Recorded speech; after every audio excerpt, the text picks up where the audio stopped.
Ya reka nongere mbahe ikaze abakomeje kugenda bakurikira Imena Empire aho uri hose. Niba warakanze subscribe ukaba warakanze kunzogera, reka manze nkubwire ko uri umuntu w'agaciro, uri umuntu wo kubahwa, ni we wacu, mu yandi magambo ni we wacu, kandi turagukunda cyane rwose. Nkuko mubibona rero turi mu nzove ahari kubera imyitozo y'ikipe ya Rayon Sport. Mwabantu mwe kubona amashusho ntago biba byoroshye, gusa tuba tugomba kwiyeranja uko dushoboye kose tukabafata amashusho tukayabagezaho, ariko kandi tugakomeza kugenda dukora n'ibishoboka byose kugira ngo byibuze mumenye umunsi ku munsi ese mu ikipe yacu byagenze gute, havuzwe iki. Ubwo kubafana ikipe ya APR nabo reka mbabwire ko hari gahunda tubafitiye, ntimugire ikibazo. Hari abantu bamaze iminsi bambwira ati Modric akomoza iminsi mwibanda ku ikipe ya Rayon Sport gusa, APR mwaratwibagiwe. Ntago APR nayibagiwe, APR ndayibikiye. APR ndayibikiye nayo mu minsi iri imbere turatangira kugenda dukurikirana ibyayo. Gusa nyine murabizi ko ikipe ya APR yo ntago biba byoroshye nubwo na Rayon Sport muri iyi minsi bisa nkaho bitoroshye, ariko kuri APR ho aba ari ibindi. So ni imyitozo yaje gukomeza mu nzove, abatoza uko ari bane b'ikipe ya Sport barahabaye. Ubwo n'abatoza babiri bungirije, Afami ya Lotifi yizaniye umwungiriza witwa Lotifi, mu gihe kandi ikipe ya Sport yizaniye umwungiriza wundi witwa Feruzi. Aruna Feruzi ni umurundi utoza ikipe ya Rayon Sport, ngira ngo muri kumubona wo ni Lotifi toza wungirije. Abo bandi rero mukomeza kugenda mubona ni Aruna Feruzi umutoza wa fitness Ayabonga, ndetse n'umutoza mukuru bakaba bamwita Afami ya Lotifi, niwe mutoza mukuru w'ikipe ya Rayon Sport. Ni ikipe iri gukora imyitozo mu nzove ku isaha, yatangiye imyitozo ku isaha y'isa 10 nibwo ikipe ya Sport itangiye imyitozo. Ngira ngo mwebonye ko mu gitondo babanje gukora icyo bita gym, barabanza bongera imbaraga kabisa. Ekipe ya Rayon Sport umuntu wahageze ku isaha y'isa 7 cyangwa se wenda saa 8 n'indi minota, yasanze bisi ya Rayon Sport iparitse. Abantu baribaza bati none ko bazindutse ekipe yari isanzwe yagera ku isaha y'isa 9 byagenze gute? Rayon Sport uyu munsi bakinyi bose bari mu nzove basangiye kugira ngo mve ko uburyo ikipe ya Sport bakomeje kugenda ibintu kabisa ibishyira ku murongo. Abakinyi bose b'ikipe ya Sport bari mu nzove ku isaha y'isa 7 bakomeje kugenda bafata ifunguro hamwe. Ku isaha y'isa 10 baje guhita bongera bamanuka mu kibuga bajya gutangira imyitozo, cyangwa se bajya gukomeza imyitozo, kubera ko imyitozo ya mbere bari bakomeje kugenda bayikora mu gitondo. Abakinyi bari mu myitozo, ubwo ndagaruka ku bakinyi bari muri test kuri ikipe ya Rayon Sport, dore ko kugeza kuri ubu ngubu hari abakinyi bari muri test, ariko abandi benshi bamaze kugenda basinya. Abakinyi bari muri test kugeza kuri ubu n'uwitwa Tony Kitoga ntago arasinya. Mpamvu mvuga ko Tony Kitoga akiri muri test nuko kugeza kuri isaha y'umwana atarasinya. Niwe mukino ikipe ya Sport yaganije bwa mbere, ariko nyine ntarasinya. Tony Kitoga ngenda cyamufata nk'umukinyi uri muri test mu ikipe ya Sport. Hari umuzungu cyangwa se umusore w'umwarabu w'umunya Algeria bita Rayani. Uyu nguyu nawe imyitozo arayikomeje mu nzove, yarakaniye cyane rwose, avuga tuko byagenda kose imyitozo ngomba kuyikora. Umusore bita Rayani arayikora, avuga ati ntago nzi kizavamo, ntago nzi niba abayobozi b'ikipe ya Sport bazanshima, ariko uko byagenda kose ngewe ngomba gukora imyitozo ntitaye ku banshi intege. Uwo nguwo nawe ari muri test. Hari umusore kandi bita Chancel. Uyu nguyu ni umusore wazanwe n'uwitwa Mucyo Anta. Uyu nguyu nawe aracyari muri test mu nzove, akaba akomeje kugenda akora test. Hari undi musore wakomeje kugenda hagaragara ntaramenya neza ibye kabisa, ariko nabyo ninza kwimenda komeza kugenda mbibabwira. Gusa n'ikipe ya Sport ifite abakinyi bagera hafi muri 5 bari muri test. Abandi bakinyi bose bari mu ikipe ya Sport bafite amasezerano. Kugeza kuri ubu ngubu rero abakinyi bakomeje kugenda bategerezwa mu ikipe ya Sport n'abakinyi bagera kuri 2 bafite amasezerano y'ikipe ya Sport, ariko nyine ibyabo bisa nkaho bikomeje kugenda bigorana. Abanyasenegal abantu bari kwibaza byagenze gute ku musore bita Youssou Diagne ndetse na mugenzi we wundi, Youssou Diagne na mugenzi we wundi bita Funganye. Kugeza kuri iyi saha nta muntu uzi ikibazo abasore bakomeje kugenda bagira, uretse ubuyobozi bw'ikipe ya Sport, ariko nabwo utifuza kugira icyo bitangazaho kuri Youssou Diagne ndetse na Funganye. Aba bakinyi bamaze kugenda bahembwa amezi agera kuri 2. Nta kirarane ikipe ya Rayon Sport ibereyemo abakozi bayo. Byumvikane ko yaba Youssou Diagne yaba Funganye, aba bose ikipe ya Sport yakomeje kugenda ibakubita ipinda ryabo. Amafaranga yo barayaryamanye, kereka wenda amafaranga ya Rukritema niyo ntaramenya ibyayo, kubera ko abanyasenegal uhere kuri mugenzi wabo akomeje kugenda rega ikipe ya Sport yisa 7,000 by'idolari 7,500 by'idolari Omar Nyingi. Abandi nabo equipe ya Sport bafitiye amafaranga ariko bo nta kintu kugeza kuri isa baratanga. So igikomeza kugenda kibazwa nukuki abanyasenegal bo batarasesekara mu nzove ngo batangirane n'abandi imyitozo mu gihe nyamara biteganyijwe ko imyitozo equipe ya Rayon Sport isa nkaho iri kugenda igana ku musozo, kubera ko equipe ya Sport iri gukora imyitozo ariko ku itariki 15 hari urubanza rukomeye cyane.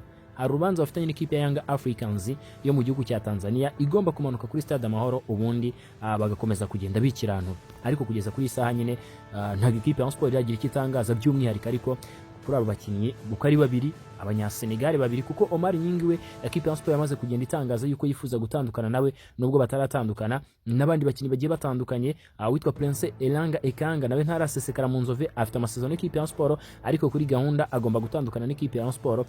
Ngayo nguko ubwo ngubwo mbinyuzemo nirukanka ni mu gihe kandi kugeza kuri ubu ngubu uretse abo bakinnyi nkomeje kugenda ngarukaho equipe ya Sport umuntu bita Abedi akomeje kugenda aba Abedi.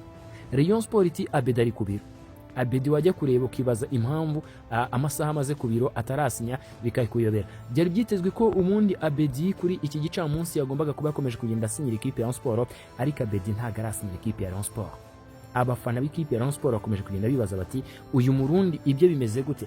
Ngira ngo mu gihe cyashize ubwo Abedi n'umundi n'umusore bita Nshimiyimana Ismail Pichu bakomeje kugenda bavuga mu ikipe ya Rayon Sport, icyakomeje kugenda kigarukwaho ni manager wabo byavuzwe ko yanze ko basinya mu ikipe ya Rayon Sport. Ni byakomeje kugenda bigarukwaho ngo bita Arno ivuga ko rwose kuba ikipe ya Rayon Sport yarirukanye hari ingingo yangumara byuko ikipe ya Rayon Sport yari ivuye hari ingingo yaravuye mu ikipe ya Rayon Sport yerekeje Bugesera. Aravuga ati kuba ikipe ya Rayon Sport yirukanye hari ingingo ni kimwe mu bintu gitumye manager Arno adatuma aba basore basinyira ikipe ya Sport, umwe akamwerekeza muri polisi undi akamwerekeza mu ikipe ya APR. Nyamara ngo ubundi bari kujya mu ikipe ya APR bose ari imbumbe, ariko biza kurangira umwe agiye muri polisi undi ajya muri APR. Nuko byaje kurangira kuri ubu hari Nyingo Francis Christian ari mu ikipe ya Kiyovu Sport nayo yamaze kugenda si. Bikavugwa ko uyu hari ingingo ari kuvugisha witwa Ismail Pichu kugira ngo abe yamusanga muri Kiyovu Sport, ariko bikanavugwa ko n'umusore bita Abedi ari kugenda yuriza ibiciro kugira ngo ananize ikipe ya Sport yerekeze muri ikipe. Gusa yakomeza kugenda ariko binavugwa ko amahirwe menshi ari ikipe ya Sport ishobora kuza gusinyisha Abedi kuri uyu munsi ni wiramubonye Abedi adasinya ikipe ya Sport, cyangwa se uyu mugoroba iri joro nimubona Abedi adasinya ikipe ya Sport bareyo mukureho Abedi. Ibyo birasa nkaho birabikomeje kugenda bigorana. So Abedi rero ari mu biganiro n'ikipe ya Sport kugira ngo barebe uburyo bakomeza kugenda basinyana amasezerano. Abedi aravuga ko ashaka gusinya umwaka umwe w'amasezerano agabwa $25,000. Rayon Sport iti turagwa $22,000, ariko Abedi ibyo simbikozwa akavuga ati ngiye ibyo simbikozwa shaka 25 kandi nkashaka ari imbumbe. Ubwo Rayon Sport barakisakasaka barebe niba bari buze gufata $25,000 bakaza Abedi. Ku mugoroba bakoze inama bakusanya agera kuri $16,000 niyo bakomeje kugenda bakusanya ku mugoroba. Ubwo rero Ayunga yakaza yongera ko yakomeje kugenda aboneka ku bururu bwacu. Ubwo bikavuga ko Ayunga yariyo agomba guherwaho agahabwa umugabo bita Abedi akabakomeza kugenda asinyira ikipe ya Sport. Na Abedi nyine ukomeje kugenda yigira karaha kajyaye, abantu bakavuga atari Abedi n'umuhanga nyine reka nyine abanze yigira karaha kajyaye. Gusa imyitozo yirakomeje mvikane ko ari gukererwa mu myitozo kimwe n'abo banyasenegal. Nyamara umutoza yarabakeneye bose kugira ngo akine imikino ya gishuti abafite hagati y'ibyumweru bibiri. Urumva nibwo equipe ya Rayon Sport igomba gukinamo n'ikipe ya Yanga mu byumweru bibiri biri imbere. So abantu bakibaza bati rero equipe ya Rayon Sport oya ibyumweru biracyahari, hari ibyumweru bigera hafi kuri 3. So abantu bakavuga atari kuri muri ibyo byumweru 3 abakinnyi bakagombye kuba bakorana bakazakina na Rayon Day bari kumwe, noneho bakazajya gukina imikino nyafrika. Abakinnyi baragiye bamenyerana, umutoza aramaze kugenda amenya 11 be, apana bya bindi byo kugera muri championnat kigoragoza areba ese ninde ugomba gukina na Rushema Chris, ese ninde ugomba gukinana na Kanaka. Ibyo ngibyo rero nibyo umutoza kuri ubu ngubu rero atashakaga. So bamwe mu bakinnyi barasezera, abitwa barutanga barasezerewe. Rutanga Eric Kamotera umutoza aravuga ati rwose uyu nguyu simushaka. Uwitwa Ami Cedric uyu nawe yaravuze ati rwose uyu nguyu ndabona nta kirimo simushaka. Bamwe mu bakinnyi uyu mutoza yakomeje kugenda basezerera. So byumvikane ko rero no mutoza afamiye Latifi kugeza kuri ubu ngubu n'abafite abantu bari kuvuga bati uwitwa Emery Bayisenyi nawe nta mukozwa, avuga ati ariko nta cy'ubuyobozi mwaramunzaniye nyine naze. Witwa Niyonzima Olivier Sef akavuga ati ngo nzamukinisha he ko mfite ntarindwa Aimable, abafite abasore bagiye batandukanye barimo Richard, Niyonzima Olivier Sefu nzamukinisha hehe? Nibyo bakomeza kugenda nyine bavugwa ko mu Nzove nyine toza ari kubatoza, ariko Afamia Latifi n'umuntu uvugiraho nyangwa akomeje kugenda bigarukaho avuga ati Rayon Sport ikugura abakinyi b'amazina ariko ntabwo iri kugura abakinyi bazakomeza kugenda bayifasha. Iyo ni amagambo y'umutoza bita Afamia Latifi. Imyitozo yagenze neza, ngira ngo muri kubibona yari imyitozo irimo abakinyi bose b'ikipe ya Rayon Sport, ndetse abo basore babiri nakubwiye bafite amasezerano batarahagera, kongeraho Abedi ukomeje kugenda avugwa, ariko ikipe ya Rayon Sport abandi bose bakomeje imyitozo. Abandi bakinyi bose umutoza arabafite, uretse nyine abona akomeje kugenda ngarukaho. Youssou Diagne vuga ko azaba ari kapiteni w'ikipe ya Rayon Sport, ariko muri iyi minsi Sermogo Al Omar niwe uri kwambara igitambaro mu gihe ataba cyambaye ukabona Petit Messi barakimuhaye. Umutoza afite ibye. N'abasore kubona ko witwa Sin Power Jesus ni umwe mu basore bazakomeza kugenda bashingirwa muri equipe, umwe mu basore yemera cyane umutoza wa Afamia Latifi. Ni mu gihe kandi uretse Sin Power Jesus harimo abandi basore nka Fabrice, basore bakiri batoya bishobora kuzabatungura muri iyi sezo. Uyu mutoza akomeje kugenda agaragaza yuko afite icyizere abakinyi batoya kurenza abakinyi mwakomezaga kugenda mukeka ko ari bo bazakomeza kugenda bakinira iyi kipe yambara ubururu n'umwe. So abakunzi b'ikipe ya Sport mugura itike kuri Lion Day stade muzayuzure, ariko kandi Rayon Sport nayo igomba guprova abakunzi bayo ibereka yuko kabisa bafite ikipe nziza. Ubwo no gutegura imikino ya gishuti imbere ya Rayon Day kugira ngo abakunzi b'ikipe ya Sport bakomeze kwinda bizera ko iyi kipe yabo itazigera ibatengwa by'umwihariko ariko mu mikino nyafrika, dore ko abenshi mu bakunzi b'ikipe ya Sport ari bakomeje kugenda bitega iyi kipe yabo.